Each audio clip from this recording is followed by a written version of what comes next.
Hi everyone, hope you are all doing safe at home in these trying times. For today's video, we are going to do a quick review of the ING app, including overview of the offered products and other app features. As we all know, we are currently under Enhanced Community Quarantine or ECQ. But even before the pandemic, ING has been very aggressive with their marketing. Aside from ads that we see online, they also set up booths in major malls to attract customers by giving out items like gift vouchers, Bluetooth speakers, and more. They are also providing a promotional interest rate of 4%. As of today, May 10, 2020, it is written in ING's official website that the promo period for their interest rate of 4% is until July 31st, 2020. We are not sure until when this promo will be running because the original promo period was from August 1st, 2019 to October 31st, 2019.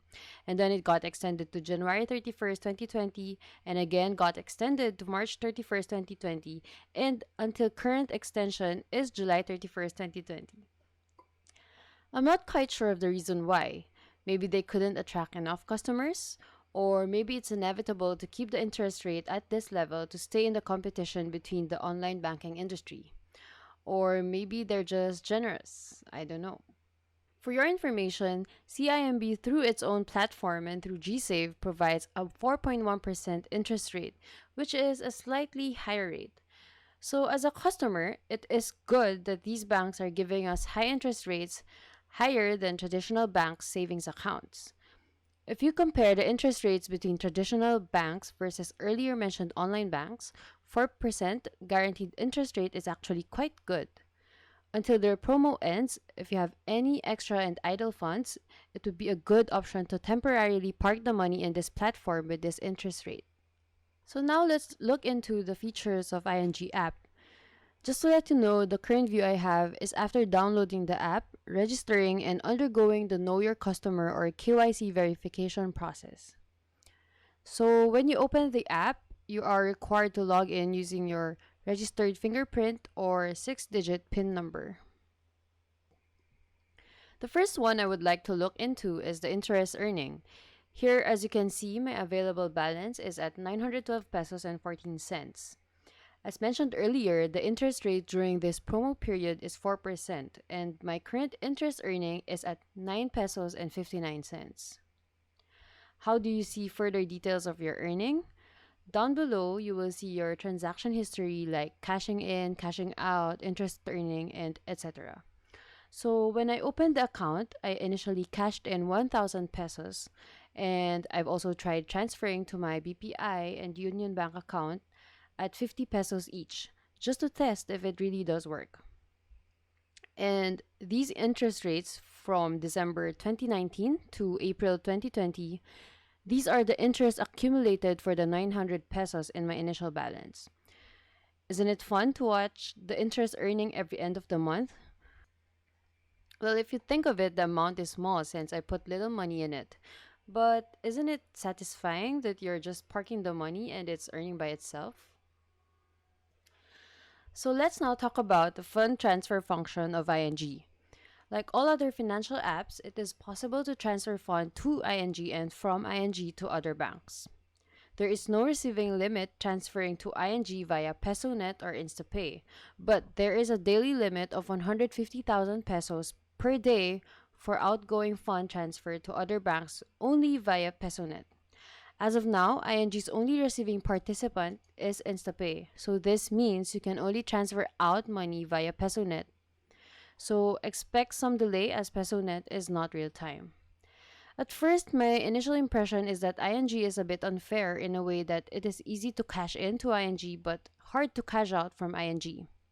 So what will happen if I cashed in 1 million pesos to ING and I want to transfer to my other bank accounts? Fortunately, there is something what we call a bank-initiated transfer for huge amounts. Users can contact the customer service on business days for this kind of transfer. However, sometimes both sending bank and receiving bank have the fund in and fund out limits, so please do check before processing huge transaction amounts.